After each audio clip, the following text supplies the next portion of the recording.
Let's dance. Mizzou and KU are gearing up for the first round of March Madness. How the fans are showing up for their teams. Residents confused after mail deliveries stop in their neighborhood. KMBC9 Investigates is getting answers on why dogs might be to blame and what comes next in Strawberry Hill. KCMO leaders are hoping the third time is going to be the charm. We're going to introduce you to the man who's going to run the grocery store at the Linwood Shopping Center. From Kansas City's news leader, this is KMBC 9 News at 6.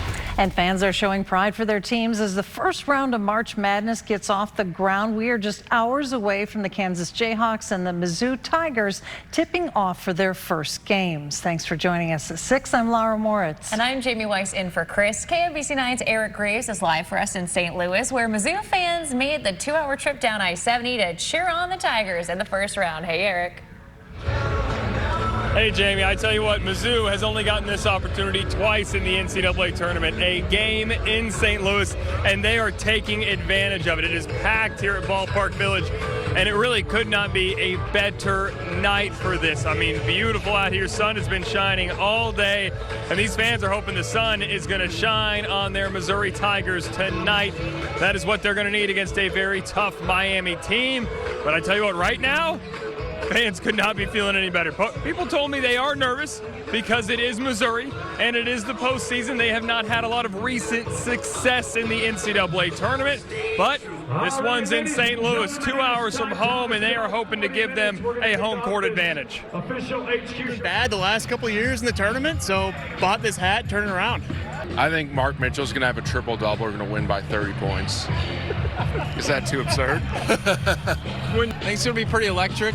Hopefully Purdue loses, so a lot of those fans leave early, and then nice Mizzou fans can kind of move around and get a good look at the team. All right.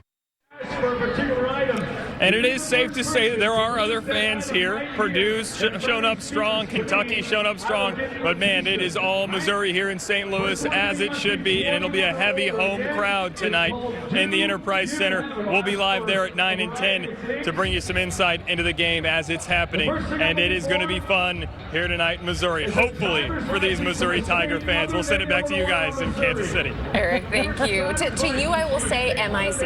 That's right. Z-O-U. Yes. Well, KMBC9's Taylor Kaufman is in San Diego, where the Jayhawks and some Jayhawk fans are getting ready for their first game. Taylor? Well, Laura, Jamie, we were with the fans earlier at the KU pep rally, and you are so right. The energy was great. The vibes were high. We know they're going to bring it here to the Viejas Center tonight. We see some of them trickling in now. We have a little bit of those UNI fans as well, because that game goes first.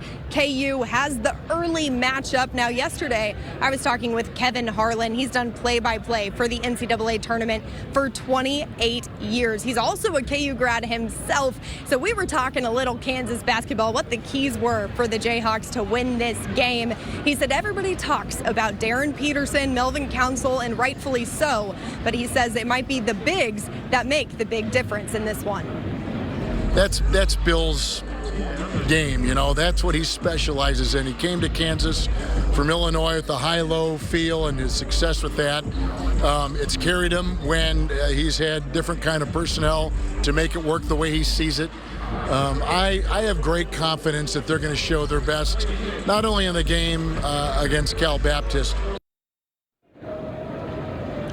Yeah, but in the entire tournament, when Kansas can get that high-low going with Bryson Tiller at the high post, Flory Badunga down low, they are almost unstoppable when you mix that with the guard play that Kansas has this season, especially if you see that tonight. It's going to be a good night for the Kansas Jayhawks, and like Kevin Harlan said, a very good tournament for KU as well. From San Diego, I'm Taylor Kaufman, KMBC 9 News. All right, Taylor, and we'll say rock, chalk. Jayhawk. I was yes. like, oh gosh, do Just I know to keep this one? to keep it even. Thanks, Taylor. Both the Jayhawks and Tigers are playing late games tonight. Kansas tips off first at 8:45 against Cal Baptist. The Tigers follow at 9:10 against Miami. And of course, we'll have coverage of both those matchups, including live reports from Eric and Taylor tonight on KMBC 9 News at 9 and 10. Now to First Alert Weather. Chief Meteorologist Brian Busby is here. And Brian, it's going to be a good weekend to get out and about. Oh, yeah. I mean, I would like to do that now, but I guess I have to go through the 6 o'clock, the 9 o'clock, and the 10 o'clock news tonight. As we're looking over our city view camera, look toward downtown. A gorgeous shot. There's the Kauffman Center for the Performing Arts, One Kansas City Place. I mean, even some of the stuff toward Bartle looking pretty nice. The current temperature is pretty warm. We're up to 85 degrees. Obviously, this is the earliest that we've been over 90 officially, so a new record for this date. There's a 90 out toward Lawrence, 87 in Leavenworth, 86 degrees in Maryville, cooler to the east and northeast, 83 degrees up toward Trenton, and still some 90s hanging on from Lacine, going toward Butler as well, and Belton pretty high at 91 at the present time. Air quality is not the best, a little bit of haze is out there and a little bit of smoke as well, but for the most part, our highs tomorrow will be just as hot into the 90s, and that would tie the record. We'll see how long that lasts in the 9-day forecast coming up. All right, Brian. Well, we have breaking news from KCI. A restaurant worker at the airport is being charged in connection to using his cell phone to videotape women inside the gender neutral restroom. Teriosi Ludwig is charged with felony invasion of privacy. Court documents say at least 66 people might be victims based on the video files on Ludwig's phone. They say he used his cell phone to videotape women inside the airport's all-gender restroom. Police were alerted to the situation when a woman reported seeing his phone under the partition inside. Quan Tresvant is charged with attempted first-degree murder, accused of stabbing a woman at an Olathe Park. Police say Tresvant did not know the victim. The 38-year-old is expected to survive. She is receiving treatment at an area hospital right now, but this stabbing incident happened around noon at Two Trails Park yesterday. Tresvant was arrested shortly after. We're still working to learn more about what happened. Mail services on hold because of loose dogs. We're getting answers in the Strawberry Hill neighborhood of KCK. Investigative reporter Matt Fleener is hearing from neighbors and the Postal Service about the problem. It's been a couple of weeks since people have gotten mail delivered to their mailboxes here in the 500 block of Barnett Avenue. And a lot of people are concerned about what they have to do to now get the mail. Patty Gordon's mail delivery suspended, along with other neighbors along the street. Loose dogs are to blame, meaning Patty and her husband now have to go to the post office to pick up their mail. And if we can't go get it, if the weather's bad, if it's icy or something, we wouldn't be able to do that. The post office says loose dog complaints started in January. So we went out there, spoke with them, had the situation remedied in February, and then it's picked back up again. Mail carriers do have the right to call off home delivery if they believe they're threatened by a dog. We need those pets inside or in a fenced-in yard away from the letter carrier at all times so we can make sure our employees are safe. I feel sorry for people in this neighborhood that probably haven't thought of going down there and wonder why they aren't getting mail. Patty says the USPS has not notified her or neighbors how long mail delivery remains suspended, but she hopes mail again at her home happens soon. Matt Fleener, KBC 9 News. The postmaster is going back out to that street today to see if the problem is solved. A problematic city-owned grocery store will reopen in KCMO's Linwood Shopping Center. The Sunfresh Market closed there last August following operator complaints about a lack of security. KBC 9's Andy Alcock is getting answers from the new operator about how he can make it work. A lot of people have been saying that just the lack of transportation makes it difficult for them to get to a grocery store. New grocery store operator Anthony Estrada said he's repeatedly heard how important a grocery store is to the 31st and Prospect area. I would say it has to be a commitment from everyone. You know, it has to be a community commitment. It is a city-owned store. One challenge is security. The previous operator is currently suing the city, claiming KCMO provided inadequate safety. One way Estrada may address that issue is with a free store membership, following a yet-to-be-determined grace period to join. He believes membership will give customers a sense of pride and ownership. They'll try to keep the store a little bit cleaner. We also feel just having people's information will be valuable to us. I think in a lot of spaces right now, you are seeing this membership model for security, safety, frankly, predictability as well. Estrada plans to open the grocery store with the new name United Market. With 35 years in the grocery business, including a history of opening stores, Estrada is also a part-time Roland Park police officer. I feel like I'm going to look through a different lens when I operate the store, where security is going to be on the top of my agenda every single day. Here outside, the Sunfresh Market sign has been removed. The target date to open United Market for business is May 13th. At the Linwood Shopping Center, Andy Alcock, KMBC 9 News. Estrada said he's already hired someone with prior management experience at the store as part of his team. City leaders have invested $1.5 million to reopen. Well, KMBC 9 Cares for Kids needs your help, giving diaper needs a kick in the backside. We have partnered with Happy Bottoms to raise enough money to buy 2 million diapers. Diapers are not covered. Yeah, and they need them too. Diapers are not covered by government programs like food stamps, WIC, or Medicaid. And if you think cloth diapers would make more sense, most daycares actually require disposable diapers. Without them, kids can't attend, meaning parents can't go to work. But cloth diapers in this day and age, while before it might have been very, very economical, in our day and age, it really is a luxury because now you have to take them, either you have to have a diaper service or you have to do 2 loads of laundry when you're at the laundromat, a load of dirty diapers and then a load of bleach. And for some of our families, that is not economical at all. Well, we want to raise enough money for Happy Bottoms to purchase 2 million diapers during the month of March. Any amount you can give will make a big impact, but a $12 donation will diaper a child for 1 month. Just scan this QR code here on your screen now or log on to kmbc.com/community to make a difference for Kansas City kids. You know, some folks may want to go to spring break somewhere warm. Well, we're at 85 degrees. Compare that to Miami, 73. In Houston, 79 degrees, so we're in pretty good shape. And in 7 minutes, we're going to see how much longer we stay above normal in the First Alert Weather 9-day forecast. The family of a little boy is trying to care for his rare condition, butterfly skin. I am very lucky because I have the best grandson that any possible person could imagine. Now they're asking for your help. Local engineers stepping up and lending a hand for an animal at the Kansas City Zoo. How the group is helping Tortellini the turtle feel a bit more comfortable. Over-the-top service and pasta made inside a wheel of cheese. Let's dish about the new upscale restaurant coming to Kansas City.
You may remember 4-year-old Tucker Langsford. He's the little boy with a rare skin disease and a life-threatening heart condition. Kansas City showed up big for him last fall with a massive truck parade and a Halloween party. His family's now trying to raise money for a safe, sanitary place for his hospice care. KMBC 9's Krista Tatchell shows you what Tucker needs to make every day his best. It's the first day of spring. Did you know that? Put your hand on it. I am very lucky because I have the best grandson that any possible person could imagine. Look, there's right in the tree now. 4-year-old Tucker Langford's family. He's really amazing. Wasn't sure he would see another spring. He's taught us more about life in every kind of way than we could have possibly imagined before him. Tucker's painful skin disease tears him daily. His heart walls now need special beds to keep pumping. Tucker's hospice care is a tight squeeze on a table shoved into the family's living room. Medications and dressings are stacked in every possible spot. I pray with Tucker every day because I believe that building a spirit is definitely what's healing his body. Building his spirit helps heal his body, if that makes sense. Yeah, I watched the inside of your concrete truck. You watched the inside of the concrete truck? Yeah, with the twin. Is that... The family's asking the city they love. Oh, there comes the mailman. Wave hi, yeah, there you go. How you doing, buddy? For help building a room in the backyard designed for Tucker's needs. Round-the-clock care for this sweetheart takes all the savings. I struggle within a little bit on that, and I don't want to lose faith. But every day is another chance to be Tucker tough. Oh, this is going to be fun, isn't it, Tucker? Another spring to greet with a motto of grit and gratitude. You're beautiful. You're one of a kind. Smile more. At the end of the day, it always works out. It always works out. Krista Tatchell, KMBC 9 News. Such a sweet kid. Well, a GoFundMe has been set up for Tucker's care. You can find that link on our website, kmbc.com. Extravagant service and presentation. That's the mission of a new upscale restaurant in Kansas City, Missouri. Let's dish with KMBC 9's Rachel Ripp about the restaurant making pasta in a Parmesan wheel. A new upscale restaurant is coming to Kansas City with over-the-top service and presentation. Let's dish. District 800 is set to open at 800 Southwest Boulevard in June. The restaurant aims to bring a vibrant yet classy option to the metro. The menu includes short rib ragu, crispy Atlantic salmon, and get this, tableside pasta made in a Parmesan cheese wheel. Joe's Barbecue is opening another location not too far from its original gas station restaurant. Joe's next door is opening across the street from the iconic spot. It'll have indoor dining areas, fire pits, TVs, and music. It'll serve some of Joe's classics like the Z-Man and some new items too. It's set to open in May. Kansas City's River Market neighborhood is getting a new juicery and coffee lounge. Prest is opening on Delaware and 5th Street. On the menu are fresh juices and smoothies, as well as some cocktails. Prest has not announced an official opening date yet. For Let's Dish, I'm Rachel Ripp, KMBC 9 News. A turtle at the Kansas City Zoo is back to swimming comfortably, all thanks to a local group of engineers. The sea turtle named Tortellini has had buoyancy issues after being hit by a boat before she was rescued. She wasn't able to turn all the way onto her stomach in the water. The Kansas City National Security Campus engineers made her a weighted vest to help. It's a complete custom fit specifically for her. It's also designed to be able to grow with her. So the pieces are modular. They can actually slide apart or slide together as needed for her day to day. I love that. An engineer for the group is actually a member of the zoo, which is how she found out about Tortellini's condition, and the partnership grew from there. And she says it is one of the most rewarding projects she's worked on. That's really cool. I love that. You know, all these stories, we're talking about tortellini, pasta in a wheel. I'm just thinking about food now. I know, I am too. I am too.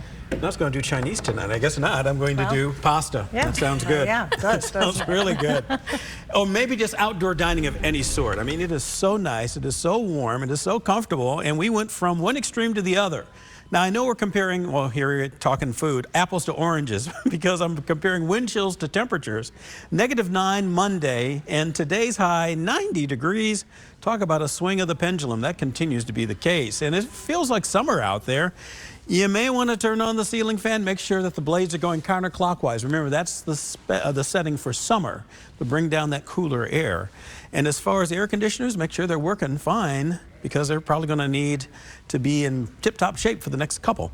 And then high fire danger, unfortunately. That's the only downside to this forecast, because it is windy, it is warm, and it's still dry, and it looks like that means that the fire could spread pretty quickly. So here it is, exclusive First Alert 9-day forecast, starting in the morning at 56 degrees, close to where we should be during the afternoon hours, and another high fire danger. And if we get to 91 tomorrow, that will tie the record for that date.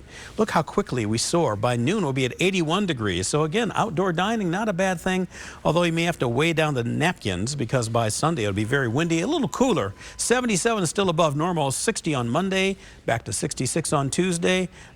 Bouncing back and forth between the 70s and the 80s eventually. 70s near 80 degrees on Thursday, cooling down more significantly, but really not much moisture to work with, therefore no rain. Then we start another warming trend next weekend, Saturday and Sunday, back into the 60s to near 70 degrees. High fire risk. Look at our color code at the top. As we go through time, you'll notice how that's going to increase, especially by the afternoon and evening hours. It'll be more in the middle of the scale, if not going a little higher, especially during the afternoon hours. So again, make sure that you're taking care of those smoky materials the proper way. And if you are heading to sporting, I mean, we're going to be a soccer town for a while, right? Well, sporting takes on Colorado, 84 first half, second half, 80 degrees, and by heading home, we'll be at 77, so even warm there. Looking for rainfall? Not here. We're going to see most of it in the Great Lakes going up toward New England. Dry thanks to this high pressure center sitting over the Four Corners region, dry out to the west coast. The Pacific Northwest gets wet, but everybody else is going to be fairly dry. And the other side of the equation, look how the jet stream stays to the north. That means above normal temperatures for most of the area. Here's Len. Tonight, we introduce you to our latest Hy-Vee Scholar athlete, the amazing accomplishments he's already achieved in high school. Plus, local boys teams tipping off in Missouri State semifinals. Blue Springs South punching their ticket to the finals. That's next.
Now, KMBC 9 Sports.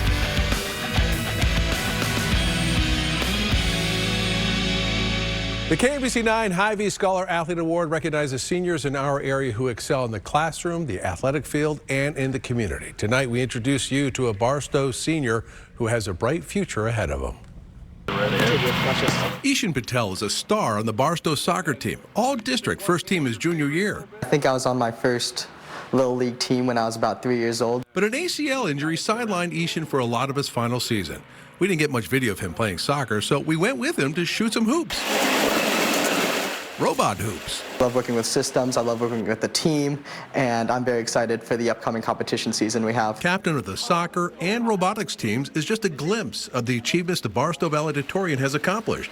For a biology project, Ishan filed a patent for a patch to determine allergic reactions to nickel. A lot of orthopedic implants, they use nickel, and you don't know whether they work until you get a reaction from it. He has the brains, but he also has a big heart.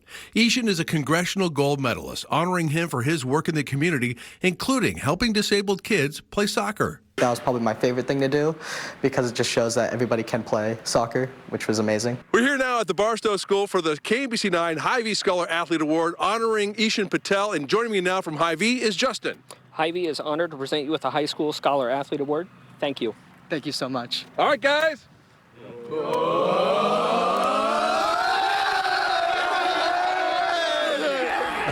Isha will attend Northwestern University of Chicago next year and major in biomedical engineering. Hy-Vee will help with a $1,000 scholarship. Boys high school basketball, Class 6 semifinals, Blue Springs South versus Cardinal Ritter out of St. Louis. Cooper Callahan is a baseball star. Tonight he's a basketball star. The go-ahead three-pointer with under 20 seconds to go.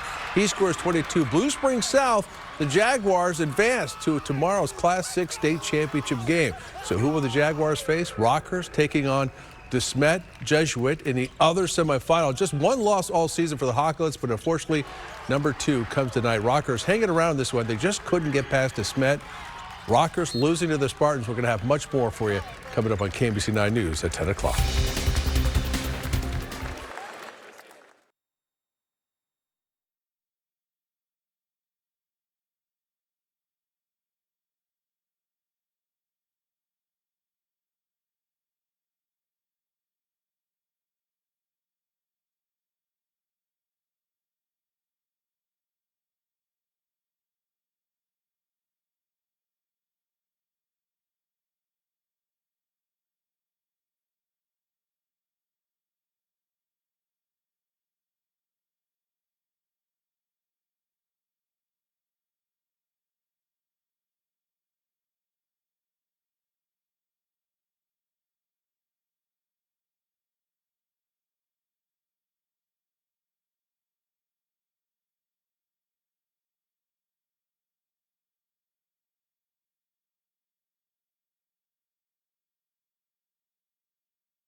Tonight at 9 and 10, our breaking news coverage continues as a KCI restaurant worker faces charges for allegedly filming women inside the gender-neutral restroom. The promise is from leaders to make sure this doesn't happen again. But our live team coverage of March Madness will continue with Mizzou and KU taking on their first opponents. We'll see you tonight at 9 and 10.